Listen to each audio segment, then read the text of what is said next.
The blushes. Thank you. I got a new brush. I got the bigger brush. The bigger blush brush. I saw all your brushes. I want to be like that. You did? I'll never be like that. You can be, now that I've joined TikTok shop. Oh my gosh. And know how to use them all. That's, yes. Yeah. The brush tray. Gosh. And know how to use them all. That's, yes. Yeah. The brush tray. Gosh. And know how to use them all. That's, yes. Yeah. The brush tray.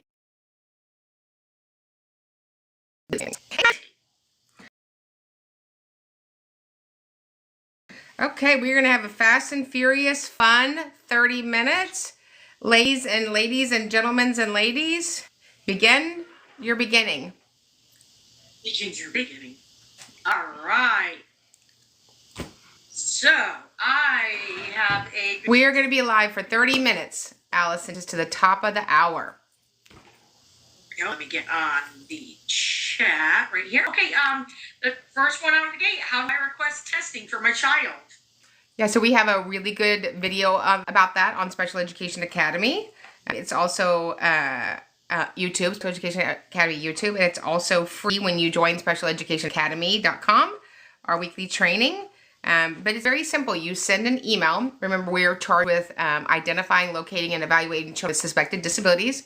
So it's a very simple email to start the process. This is my formal request for my child, Sally Smith, to have special education testing. Areas of suspected disability are learning, attention, cognition. We look forward to coming in and signing notice and consent. Awesome. Special education boss, is it allowed for the school to pull my son for math intervention during science and social studies time? I'm concerned. No, science and social studies are state standards in every state starting in kindergarten. So we shan't be doing that. No. How and what assessment should a parent request to evaluate social skills? So it depends on how the deficit shows up, but certainly that's in the psychological, emotional, behavioral piece. And so you want to make sure that they test for executive functioning. You might want to also look in speech and language to see if there's a deficit in pragmatic communication. Fantastic. Who do I send my request to have my child evaluated? You would want to send it to the person who's in charge of your school. That is the principal. If you know the diagnostician, do that. Excellent. One-on-one para-educators in my school get moved around depending on who is in higher need without the parent's knowledge. Is that appropriate? It's not only not appropriate, it's illegal, it's bad manners.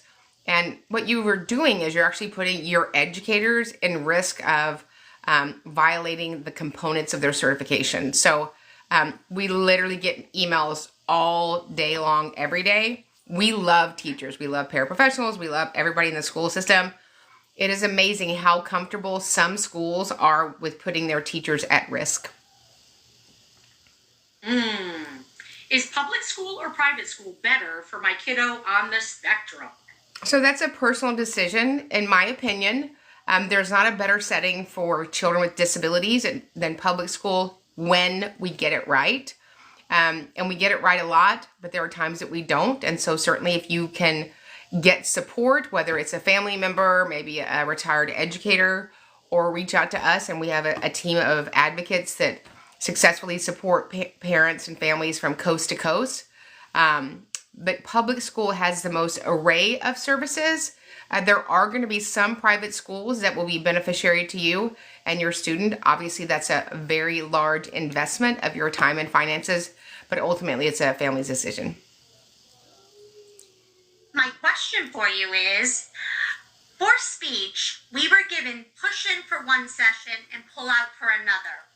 Should we keep it that way?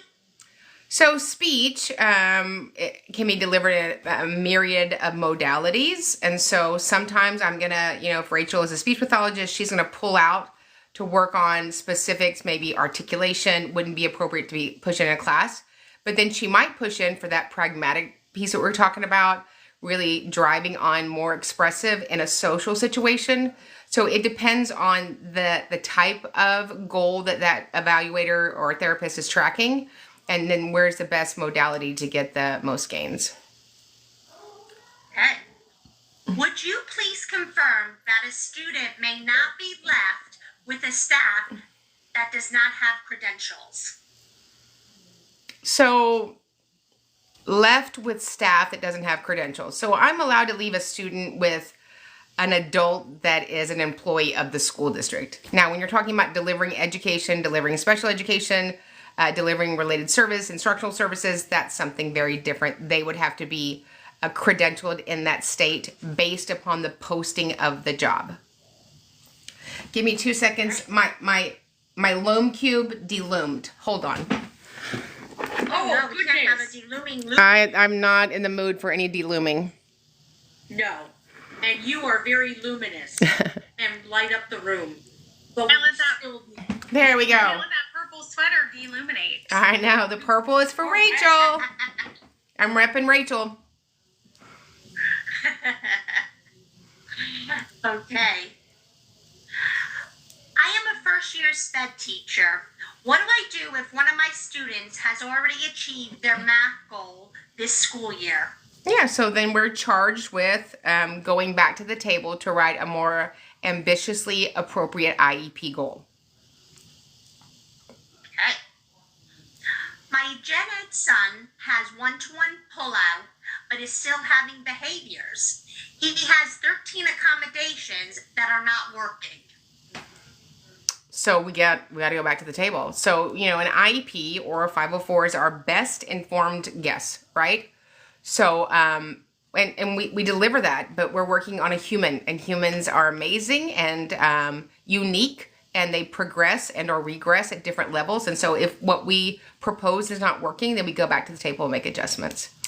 And thank you. I just want to say thank you for everybody that came out and supported the families in Denton Independent School District.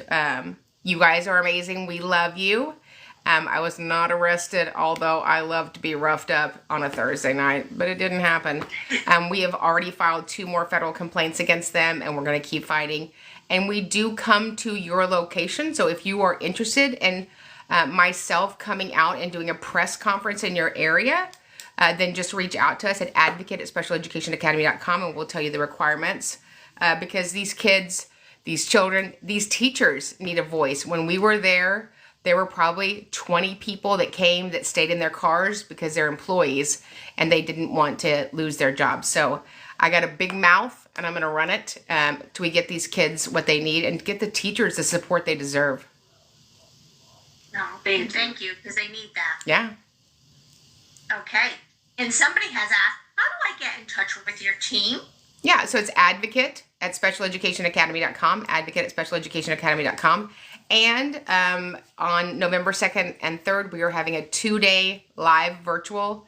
It's the second one I think we've had this year. We've just been so busy, and it will be the last one of the year. So if you want, please sign up for that. We also have financing and funding options, so don't let that be a hindrance. We want to see you. We want to train you so you guys can go out there and be the best advocate however you sit at the IEP table. Absolutely. Okay, do you know of any special educational schools in the DC area that can help a child from out of the country with ADHD? That was wow. I don't. DC has really good special education schools. I have a client there. Here's what you're looking for. So it's not about the eligibility. It's not about the location. It's about the combination, right? So we need to know the student's unique circumstances. And our job in special ed is to teach them strategies to self-manage their disability. So you might be in the wealthiest area, the most economically challenged area, a private school, a church school, a co-op, and find the exact fit for yourself. So I would go on and look at maybe other parents in the Washington, D.C. area, Alexandria, Virginia, and ask other parents because their experience is what you're going to learn from. When you move somewhere, the realtor that's selling you a house or helping you locate there is not even allowed legally to tell you if they have information about the school system. So remember, when you go to a school district, wherever you are, and it's rated or ranked, they're ranking general ed students based upon how they took the state test. And we all know what I think of that. So ask other moms and dads and grandparents and foster parents. But remember, your situation is going to be unique because your cherub is unique. Okay. My nephew was in Gen Ed with PE and art only. Are either one of those teachers required in the ARD? No, and ARD is admission review and dismissal. So we want the general ed teacher in the IEP meeting, the ARD meeting, that has the most knowledge of the child and has the most ability to give you information about how we can quickly get that child to a general ed setting when it's appropriate. So have I had the ARD teacher show up? Absolutely. They may not have the most information to add to the conversation, but they're certainly allowed. Oh, that's little Paige just cleared. That's my perfect daughter. Hey, Paigey. Hi. Y'all give Paige some love. Absolutely. Look at all those hearts there for her. Aw, look at that. Okay.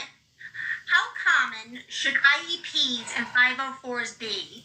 For example, how many students should qualify in a typical student sample? So good news. I don't know if you've ever been around children. They're not typical. So nationally, 12.9% of the population have an IEP. In Texas, it's an embarrassing 9%. If you polled pediatricians, they would say it's 25%.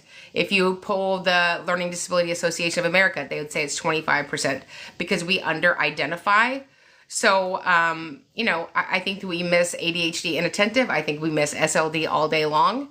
There needs to be no shame around it. If you need support, you need support, right? I'm sitting in a chair. I could be standing up. It supports me. I'm wearing glasses. It's a support. So we need to take away the dirty word that is an IEP or 504. It's just a little more support that the student needs above the general ed teacher. Okay. My daughter has sensory ED. She's not eating lunch. Do we need to get an accommodation plan for her? So when you say she's not eating lunch, she won't eat lunch. She needs somebody to feed her. That's a little bit more complex. And again, an accommodation is something that the school has to provide, but they can't make it happen, right? So if I had a kiddo that had an accommodation to remind them to put their glasses back on, right? We can't make that child do that. And we're certainly not going to force feed a child, but there are ways that we can work out a plan to introduce food, find foods that were more successful, find a time that the child is more successful, maybe if it's eating smaller amounts in more incremental times. Okay. What are some good ways to write down parent concerns before a meeting and goals? So, the good way to do that would be to pick up this thing called a telephone and call the parents and say, hey, I am Karen Cunningham. I'm your IEP facilitator. We're so excited about your annual IEP meeting for Billy. Wanted to know if there's anything going on at home that we should know about, any changes, any medicine changes, any emotional needs, how's he doing academically, any functional needs, what can we do to support you? And that happens so rare, which is why parents feel lost and out of place in an IEP meeting because they feel like they're the visitor when really it's their child and they're the expert. Take a few minutes and call ahead of time. I was to be at an IEP meeting this morning at 8:30 in the morning, and the school sent the documents at 4:30 p.m.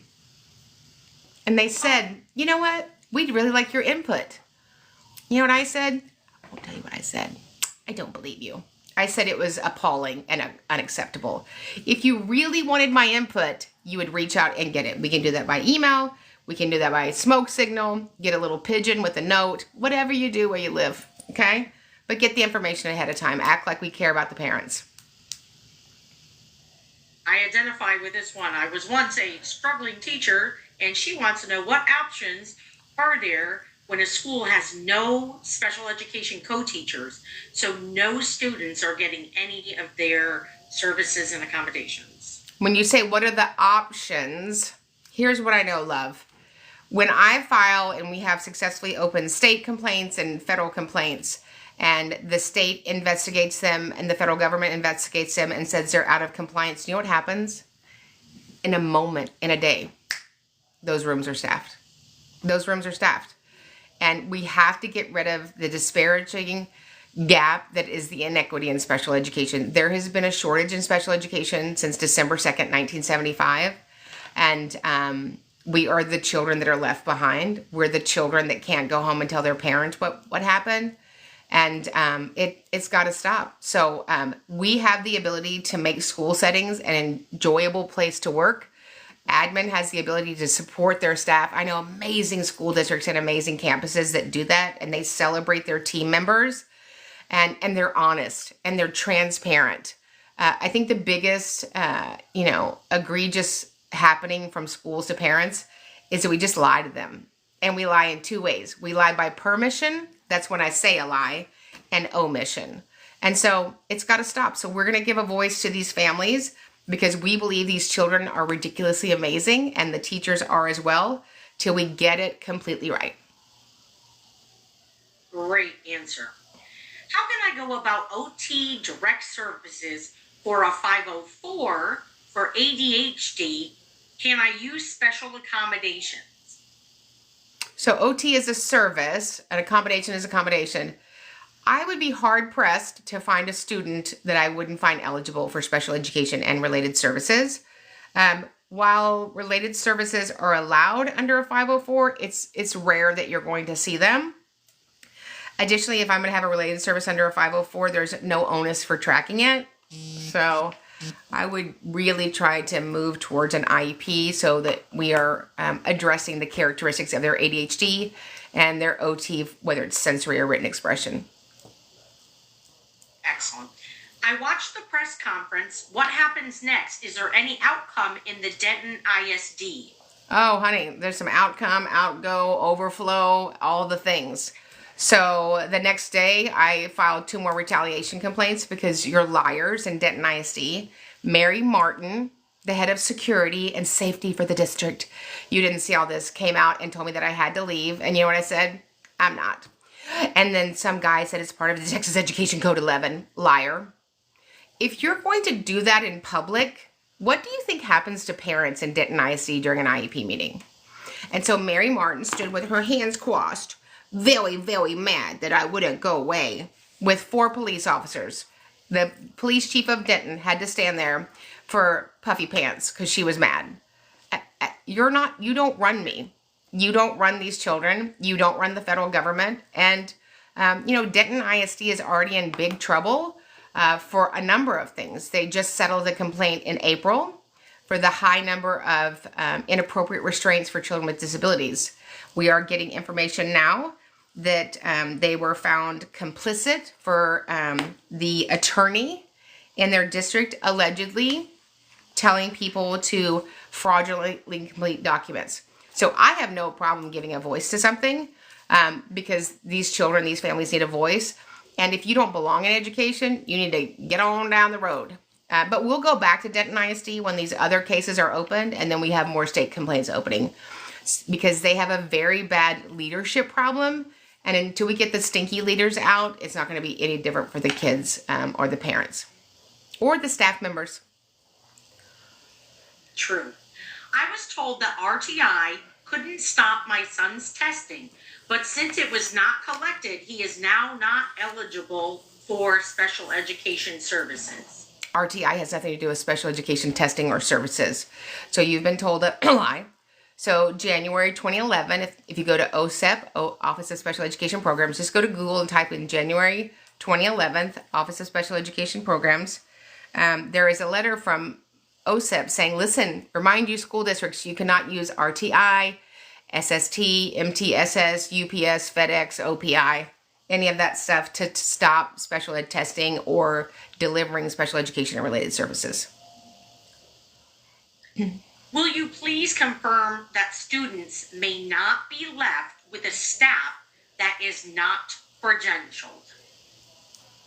So when you say left, so if I am a staff member at Elm Elementary School, and for some reason, let's say I'm the registrar, let's say I'm the lunch lady, and somebody has to bring me that child for a moment, that's fine.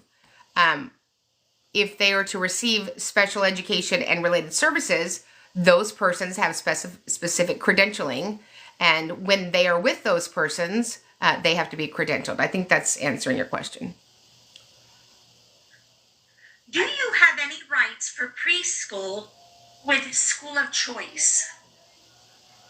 School of choice. So I don't really know what you mean by school of choice. If you're wanting a transfer that goes through districts, I'm never a fan of that because then you got to transfer every year. If your district has charter schools, you could choose to enroll that child in a charter school. Charter schools do not have ECSE, Early Childhood Special Education. Those are solely housed currently in public schools. So, my school of choice is going to be the school that I believe can provide the student the best 504 or special education and related services. Okay. What would you do if a teacher knowingly sent home a SPED student in soiled pull-ups? So, what I would do is I would communicate immediately and swiftly about this is fraudulent care, inappropriate care of my child that's been in your setting. And please make sure that that is resolved starting tomorrow. And then I would track the continuing of that to make sure that it's stopped. Great. If a student tested high cognition but low social skills, is it legal for the school to end the IEP? No. So our job is to identify the need. So it's not unusual for a child to test high cognitively and be low in social skills, right? I always say people are like a pie. This is a very big generality, right? A third language, a third social emotional, and a third cognition. It's very usual that if anybody is high in cognition, they're usually not also high in social skills and emotional intelligence. So that's not unusual. Our job is to write an IEP to enable the child to make progress in light of their circumstances. And if your circumstances are that you need support in social skills, we provide that. Absolutely. The school will only give speech twice a month, even though my child is severely delayed. I've requested more and they've denied me help. Yeah, so I would say your model is not only inappropriate and illegal, it's not individualized. You just said this is what we delivered. This is not Burger King. This is not a drive-through. So we're going to get it our way, not your way. So we deliver the speech based upon what they need. There might be students that need 1 time a month. There might be students that need 3 times a week in 5-minute spurts if you're working on articulation. So when a school says this is what we do, that's illegal. That's not individualized, and that's discriminatory. Next one is, hello. I have an open complaint with CDE. What can I expect? I'm in California.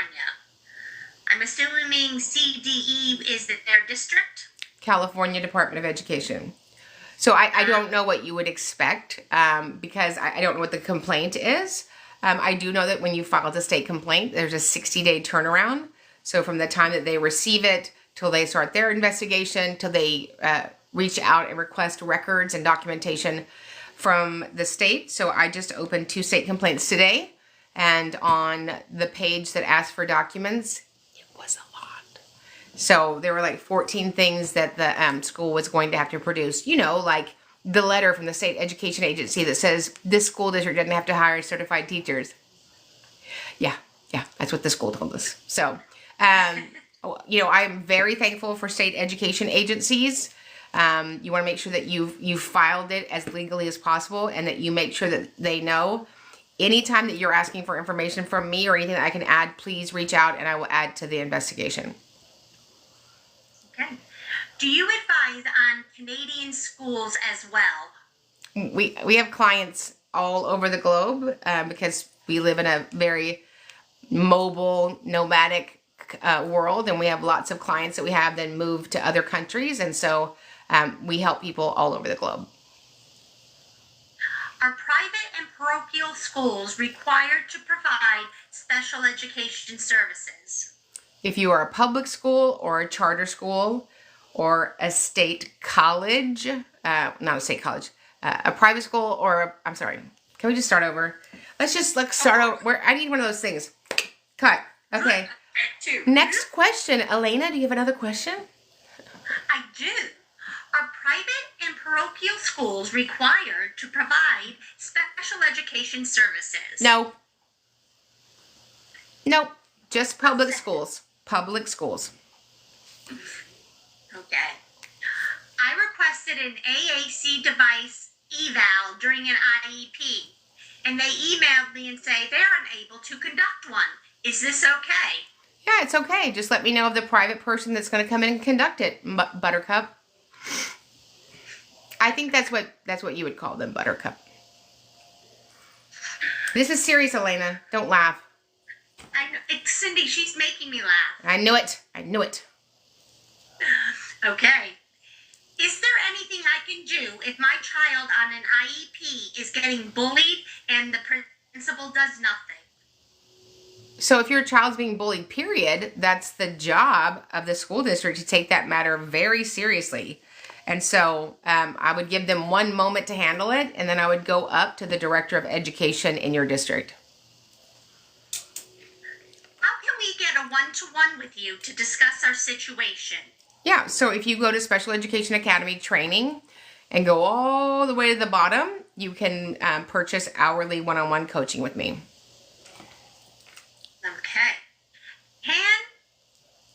No. A sub was fired on the spot today.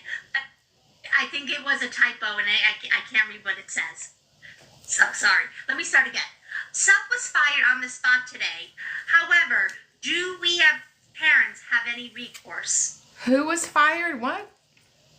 Sub was fired A on the sub. spot. I thought you said my son was fired. I was like, these schools are getting tough. A sub was fired on the spot today. Do parents have any recourse? No, you're not in charge of hiring and firing for another business called the public school. Should a campus inclusion teacher be responsible for inclusion time for self-contained students? Well, if they have time in general ed, but if they're fully self-contained, your programming can be called self-contained, but you do have some classes where you are included and you need inclusion support. So yes, she could provide that.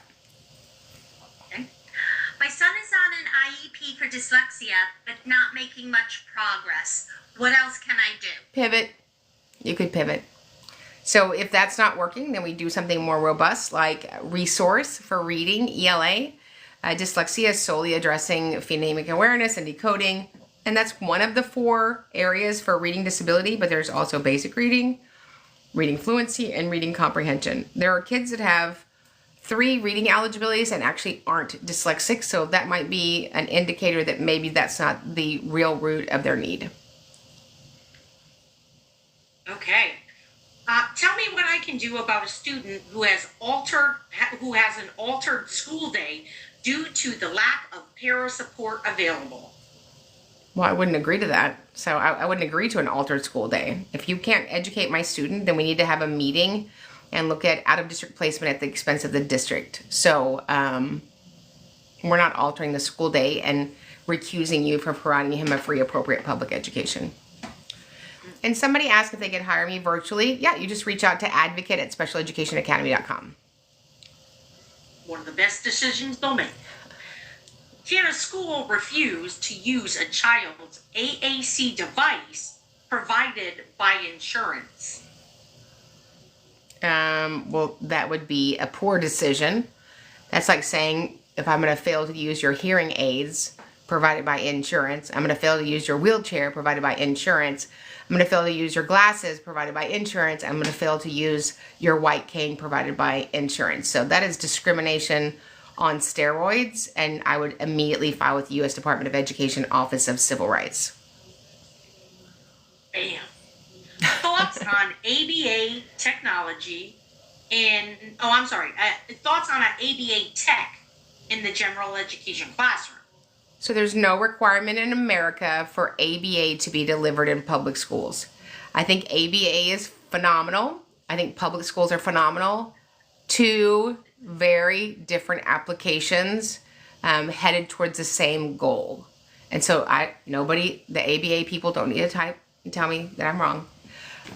It's two totally different modalities. And I think when you try to mix ABA into a public school setting, you often frustrate the student and the staff. Okay, and here's our final question. After the IEP meeting, how long do I have to wait until the final copy is given to me? The IEP that I had was completed on 10/17. Yeah, so I mean, we always talk in the law about a reasonable time. We assumed that we knew that what people would know what that was because we assumed that people were reasonable. So I would always say 5 business days if the parent waives their 5 days. So within 5 days, you should have it completed, all the supplements attached and everything dropped and locked and captured. Fantastic. Oh, Barbara Boxlesaw said good night. Barbara, how are you? I know you were stuck in the car. She was stuck in the van listening to me from Apopka, Florida to, where did y'all go? Connecticut? Bumpus, Virginia. Bumpus, Virginia. Sorry, that was a lot of Karen in the car. I apologize. And remember, you guys, we have a training coming up November 2nd and 3rd. It'll be the last live virtual. We have funding. We have, what is another word for funding? Financing. So please attend. You guys need the training. It's going to change your life. And then we will have a 2-day live Inhuman training in Florida, in Orlando, Florida, February 15th and 16th. And so we'll get information out about that. So we love you.